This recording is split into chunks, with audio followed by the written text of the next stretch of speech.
వరుణ్ తేజ్ హీరోగా వచ్చినటువంటి కొత్త సినిమా కొరియన్ కనకరాకు సంబంధించిన ట్రైలరు రీసెంట్గా రిలీజ్ అయింది.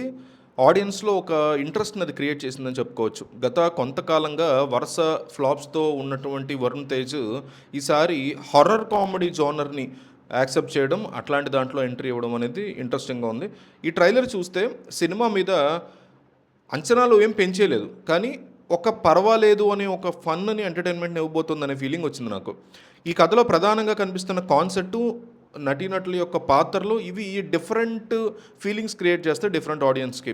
ఈ సినిమా యొక్క కథాంశం అల్లరిచిల్లరగా తిరిగేటువంటి కనకరాజు అనే వ్యక్తి చుట్టూ తిరుగుతూ ఉంటుంది. హోల్ పాయింట్ బిల్లా సినిమాలో రంగా పాత్ర సడన్గా బిల్లలాగా మారిపోయినట్టు ఇక్కడ సాధారణంగా మామూలు కనకరాజుగా మారిపోయేటువంటి ఇంట్రెస్టింగ్ ఈ చేంజ్ బాగుంది.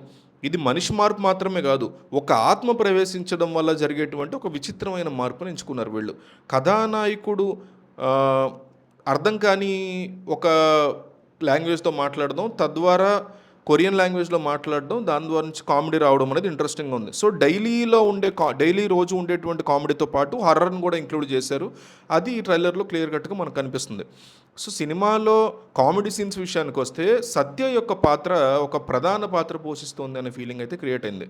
ట్రైలర్లో అక్కడక్కడ వచ్చేటువంటి కామెడీ సీన్స్ నవ్వులు పోయించిన పూర్తి కంప్లీట్ మూవీలో ఇది ఎంతవరకు వర్కౌట్ అవుతుంది అనేది కూడా ఒక క్వశ్చన్గా ఉంది.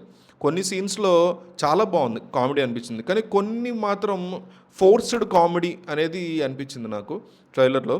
సో ఒక హర్రర్ కామెడీ సినిమాకి కామెడీ అనేది అత్యంత కీలకమైనటువంటి అంశం కాబట్టి థియేటర్లలో ప్రేక్షకుల్ని ఏ స్థాయిలో వీళ్ళు నవ్వించగలుగుతారు అనేది ఈ సినిమా యొక్క రిజల్ట్ దాని మీద మాత్రమే ఆధారపడి ఉంటుంది. హీరోకి సత్యాకి మధ్య ఉండేటువంటి కాంబినేషన్ సీన్స్ సినిమాకి బిగ్గెస్ట్ యాసెట్గా మారే స్ట్రెంత్గా మారే ఛాన్స్ ఉంది.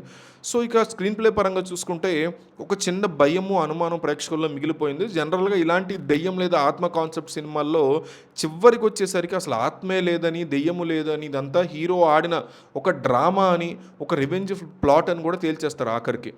ఈ సినిమాలో కూడా చివరికి అదే రొటీన్ ట్విస్ట్ ఇస్తే మాత్రం కథలోని అసలు మజా దెబ్బతింటుంది. ఒక కొత్త పాయింట్ని వీళ్ళు టచ్ చేసి ఉండాలి. మరి అలా కాకుండా నిజంగా ఆత్మ కాన్సెప్ట్ని పూర్తి స్థాయి ఫన్ అండ్ ఎంటర్టైనింగ్ వేలో నడిపించారా, సినిమా ప్రేక్షకులకి డెఫినెట్లీ బంపర్గా కనెక్ట్ అయ్యే ఛాన్సెస్ ఉంటాయి.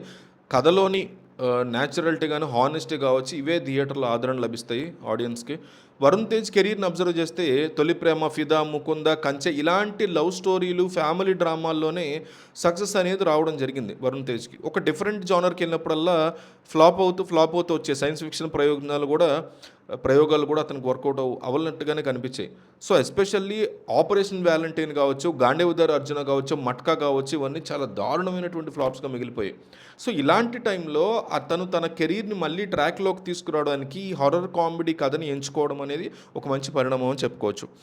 పెళ్లి తర్వాత రిలీజ్ అవుతున్న సినిమా అవడం, అలాగే ఒక విభిన్నమైన కొరియన్ కాన్సెప్ట్ కావడం వల్ల ఈ సినిమా మీద వరుణ్ తేజ్ సంబంధించి కొన్ని సానుకూల అంశాలు కనిపిస్తున్నాయి. సో దీని మీద మీ అభిప్రాయం ఏంటనేది కామెంట్ చేయండి.